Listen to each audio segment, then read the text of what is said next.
এতটা দিন পেরিয়ে আজও মায়ের জন্য কাঁদি, কারণ আমার মা যে ছিল ভীষণ মিথ্যাবাদী। বাবা যেদিন মারা গেল আমরা হলাম একা। সেদিন থেকেই বাঁক নিয়েছে মায়ের কপাল রেখা। মা বলতো বাবা নাকি তারার ভিড়ে আছে, লেখাপড়া করি যদি নেমে আসবে কাছে।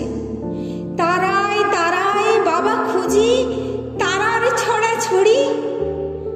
আমার মায়ের মিথ্যা বলার প্রথম হাতে খড়ি। পাড়াপড়শি বলল এসে, এই বয়সেই রাড়ি, একা একা এতটা পথ কেমনে দেবে পারি? ভালো একটা ছেলে দেখে বিয়ে করো আবার।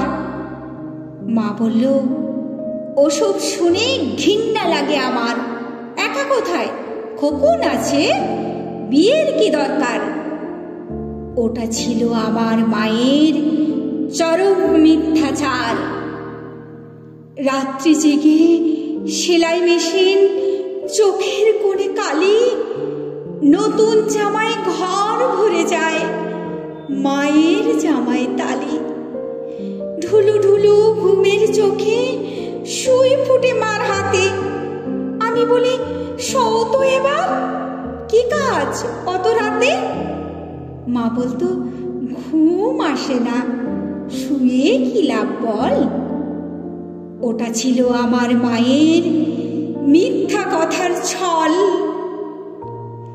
স্কুল থেকে নিতে আসা গাড়ি ঘোড়ার চাপে আমার জন্য দাঁড়ানো মা কড়া রোদের তাপে। ঘামে মায়ের দম ফেটে যায়, দু চোখ ভরা ছিম। ভ্যানিটি ব্যাগ খুলে আমায় দিত আইসক্রিম। মায়ের দিকে বাড়িয়ে ধরে বলতাম, একটু নাও। মলিন হেসে মা বলতো, খাও তো বাবা, খাও, আমার আবার গলা ব্যথা, ঠান্ডা খাওয়া মানা। ওটা ছিল আমার মায়ের নিঠুর মিথ্যাপনা। বড় হয়ে চাকুরি নিয়ে বড় শহরে আসি। টুকটুকে বউ ঘরে আমার, বউকে ভালোবাসি। পশ এলাকায় বাসা নিয়ে ডেকোরেটর ধরে সাজিয়ে নিলাম মনের মতো অত্যাধুনিক করে। মা তখনও মফস্বলে কুশিয়ারা ঢালে লোডশেডিংয়ের অন্ধকারে সন্ধ্যা বাতি জ্বালে। নিয়ন বাতির ঢাকা শহর আলোয় ঝলমল। মাকে বলি, গঞ্জ ছেড়ে এবার ঢাকা চলো। মা বলতো, এই তো ভালো, খোলামেলা হাওয়া, কেন আবার তোদের ওই ভিড়ের মধ্যে যাওয়া? বদ্ধ করে থাকলে আমার হাঁপানি ভাব হয়। ওটা ছিল আমার মায়ের মিথ্যা অভিনয়। তারপর আমি আরো বড় স্টেজে অভিবাসী, বিশ্ব ব্যাংকের বিশেষজ্ঞ, সুনাম রাশি রাশি। দায়িত্বশীল পদে আমার কাজের অন্ত নাই। মায়ের খবর নিব এমন সময় কমই পাই। মা বিছানায় একলা পড়া, খবর এলো শেষে এমন অসুখ হয়েছে যার চিকিৎসা নেই দেশে।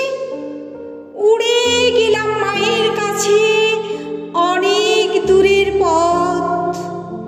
পায়ে পড়ি বলি মাকে, এবার ফিরাও মত।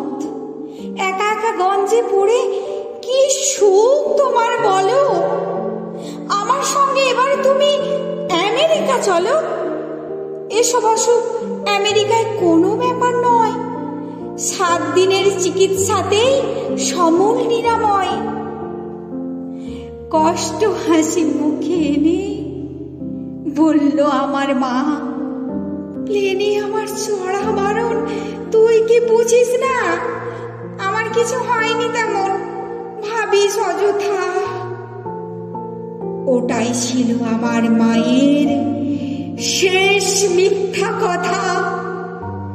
কদিন পরে মারা গেল নিঠুর মিথ্যাবাদী মিথ্যাবাদী মায়ের জন্য।